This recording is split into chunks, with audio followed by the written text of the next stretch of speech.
Bonjour et bienvenue dans Archi-Urbain, l'émission qui vous parle d'architecture et d'urbanisme. Je suis aujourd'hui en plein centre-ville de Bruxelles en compagnie d'Alexis Paz. Bonjour Alexis. Bonjour Emma. Tu vas bien? Très bien, et toi? Je suis très heureux de te rencontrer parce qu'on va visiter un chantier, le chantier du futur centre commercial de Mint. Alors pour rappel, il y a 2 ans d'ici, on avait déjà fait une émission ensemble pour parler du projet. Mais à l'époque, j'occupais les lieux pour un Mr. Emma Artloft temporaire. Et aujourd'hui, ben voilà, ce qu'on voit, c'est effectivement un gigantesque chantier. Est-ce que tu peux déjà rappeler ce qu'est le Mint? Alors, The Mint, c'est un projet de rénovation d'un complexe commercial existant. Oui, donc qui était une galerie. On a connu les galeries du Centre Monet. Oui. C'est là où nous nous trouvons à l'instant. Et c'est un projet de rénovation complète qui s'inscrit parfaitement dans la redynamisation et le renouvellement du centre-ville de Bruxelles, avec entre autres le projet du piétonnier, mais avec encore beaucoup d'autres projets privés et publics qui vont être réalisés d'ici quelques années dans le centre-ville. Alors, mais il n'y aura plus de galerie à l'arrivée. Exactement. Donc vous avez choisi une toute autre optique pour le futur. Effectivement. Le projet passe par quelques interventions très importantes. Alors la première intervention, tu l'as évoqué, c'est la suppression des galeries. Oui. Donc les galeries ont été supprimées. Le public va pouvoir accéder au commerce de l'extérieur de l'immeuble. Et les galeries ont été supprimées pour diverses raisons, entre autres ça le fait fait plus d'espace pour le commerce. Pas vraiment, parce qu'en fait, dans le bilan total, on remarque que les surfaces louables sont environ comparables au niveau du rez-de-chaussée, là où on supprime la majeure partie des galeries. Pourquoi? Parce qu'on a des galeries d'évacuation, de logistique qu'on va devoir prévoir à l'arrière des commerces, mais qui ne seront pas accessibles au public. Alors le projet, c'est un immeuble ancien qui n'avait pas beaucoup de capacité d'évacuation.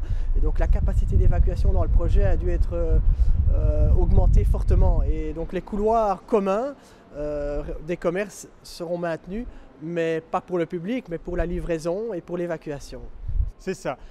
Le socle, donc tu rappelles un peu où nous sommes. Nous sommes dans l'ancien, dans la tour, une tour en croix des années 60, je pense. Je pense que c'est fin des années 60. Le socle vous appartenait, les étages pas du tout. Donc on rénove pour l'instant uniquement le socle avec un bureau d'architecture qui s'appelle DDS & Partners. Comment est-ce que vous avez fait le choix de ce bureau? Mais c'est un bureau avec qui on a déjà travaillé dans le passé.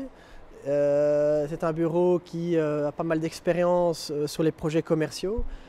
C'est un bureau aussi qui est fort établi à Bruxelles et qui a réalisé beaucoup de projets dans la région de Bruxelles-Capitale. À part les colonnes de soutien, je ne suis pas certain que vous ayez gardé grand-chose de ce qui était l'organisation avant des galeries du Centre Monet. En fait, le chantier a déjà commencé en août 2015. En août 2015, on a commencé les travaux d'assainissement. En fait, on a vidé l'immeuble, on a commencé à vider de l'intérieur, les anciennes techniques, les anciens carrelages, les anciens murs intérieurs et ainsi de suite. Depuis avril-mai cette année, les travaux de gros œuvres ont commencé et sont encore toujours en cours, comme on voit très bien ici. On voit des nouveaux escaliers de secours, absolument. Et donc les travaux doivent être terminés l'année prochaine, c'est-à-dire qu'à partir du mois de mai-juin, on va commencer à mettre à disposition les surfaces aux nouvelles enseignes, aux nouveaux occupants, qui vont avoir le temps de s'installer dans les magasins, qui vont aménager leurs magasins. Et l'ouverture est prévue en octobre 2017. J'ai quand même une question parce qu'il y a un panneau sur la façade qui dit que 43% des commerces ont déjà trouvé preneur. Oui. Vous êtes content de ça ou bien moi je trouve ça un peu catastrophique? Non, c'est bien. Je sais pas. On est très content. J'avais l'impression que tout avait déjà été loué. Quand j'ai eu 43%, je me suis dit ah bon seulement. Bon, c'est clair qu'on a des contacts avec des occupants potentiels sur la totalité des surfaces. Mais on a voulu se concentrer en premier temps sur les grandes surfaces qui sont structurantes pour l'ensemble commercial. On va encore avoir un 6e H&M? Non, certainement pas. Mais non, notre volonté, c'est d'attirer des nouvelles, dans la mesure du possible, d'attirer des nouvelles enseignes qui ne sont pas encore implantées à Bruxelles Et effectivement, on va avoir une surprise parce qu'on a déjà signé un bail avec un occupant qui n'est pas encore à Bruxelles. Oui. Et donc ça, c'est très très positif pour le projet. Là, tu teases, là, hein, tu ne diras pas le nom. Je n'irai pas plus loin, malheureusement, je ne peux pas encore dévoiler le nom. Bon, très bien. Mais donc 43%, c'est bien, vous êtes content et les choses vont avancer d'eux-mêmes. Oui, parce que voilà, on a voulu d'abord fixer les grandes cellules et autour de ça, on va louer les plus petits magasins. C'est ça, donc on voit aussi sur la pancarte que ça va du 60 mètres carrés au 3000 mètres carrés. Oui, c'est ça. Tout à fait. Donc les grosses surfaces sont prises. C'est quoi, des grandes chaînes et puis après il y aura des plus petits indépendants alors? C'est ça votre volonté? Il y aura une multitude de magasins, de commerces et en fait la volonté c'est d'avoir un bon mix commercial qui s'inscrit bien aussi dans le cadre et dans le contexte dans lequel on est ici au centre-ville de Bruxelles. Et donc il y aura l'habillement à la personne, il y aura aussi de l'Horeca. Il y aura quelques bars à café ou autres, donc vraiment une multitude d'activités. Je peux faire une demande? Certainement. Tu sais ce qui manque en ville, enfin pour moi? Dis-moi. Des boulangeries et des bouchers et des charcuteries, je ne sais pas, oui. Voilà. C'est une bonne idée. Je dis ça, hein, je dis rien. J'en prends bonne note et on a la volonté aussi d'attirer ce genre d'enseigne dans la mesure du possible, où elle pourrait s'installer côté boulevard Anspach ou éventuellement dans la galerie au -1 qui va déboucher sur la gare de métro qui va totalement être rénovée également par ailleurs. Est-ce que l'arrivée de Docks Bruxelles change la donne dans la commercialisation ici ou bien c'est une toute autre zone et donc ça n'a aucune incidence? Je crois que ça a peu d'incidence parce qu'ici on est dans le centre-ville de Bruxelles, vraiment au cœur de Bruxelles, à 2 pas de la Grand Place, sur l'axe Rue-Neuve, rue des Fripiers qui attire chaque année 15 millions de visiteurs et de piétons par an. Donc je ne pense pas qu'un centre périphérique tel que Docks, qui est situé en région mais quand même au bord de la région, ait vraiment un impact au centre-ville parce que le centre-ville a quelque chose de tellement spécial et a sa propre identité. Le shopping expérience passe avant tout en centre-ville où on a une multitude d'activités, on a de l'architecture, on a de la culture, on a du magasin, des restaurants, des bars, donc c'est une expérience tout à fait différente qu'un shopping. Ça c'est ton avis, hein. Il y en a d'autres qui préfèrent aller dans le shopping parce que justement c'est aseptisé, c'est chauffé, c'est calme. Oui, mais je dirais que l'un n'empêche pas l'autre, on peut aller faire des courses à Docks moi je suis ou à l'autre shopping. Centre-ville, hein, donc du coup... les problèmes du piétonnier, ça occasionne des désagréments pour vous dans la commercialisation ou dans l'architecture? Problème du piétonnier, je veux dire le fait que ça prend plus de temps que prévu. On ne sait toujours pas si ça se fera ou pas puisque le permis a été cassé. Est-ce que pour vous c'est une problématique? Mais nous, évidemment, on a le projet s'inscrit dans la rénovation ou le renouvellement du centre-ville. Oui. Il y a beaucoup de projets au centre-ville qui s'annoncent et qui vont être réalisés d'ici quelques années, tant des projets privés que publics. Je pense à la rénovation de la rue Neuve et le piétonnier qui sont des projets publics, mais il y a beaucoup d'autres projets. Temps, hein. Absolument. Là aussi, je lance un message qui serait vraiment grand. Alors voilà, mais donc pour nous, le piétonnier est important parce que c'est un élément quand même constituant de ce renouvellement.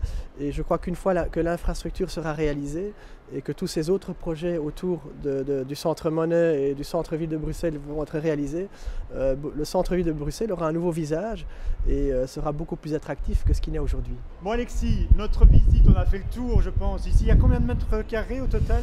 Au total, il y aura 14 000 mètres carrés de commerce au total.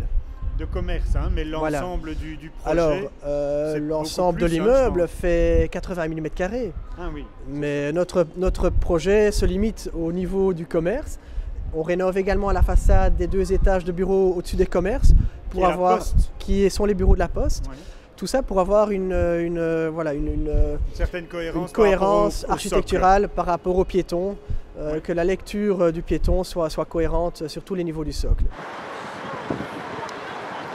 Nous allons terminer cette émission en compagnie de Georges Meurant. Bonjour Georges. Bonjour. Alors Georges, on va se retrouver la semaine prochaine sur BX1, dimanche prochain à 18h15 pour parler de ton travail parce que tu as participé un petit peu à ce projet de Mint parce que AG Real Estate a à un moment donné commandé un travail, une bâche, pour couvrir un peu, pour cacher les travaux. Comment est-ce que tu as accepté ce projet? Parce que c'était dans la rue pendant 9 mois, quand même plus de 1000 mètres carrés. Oui. Eh bien, si, ça m'a amusé.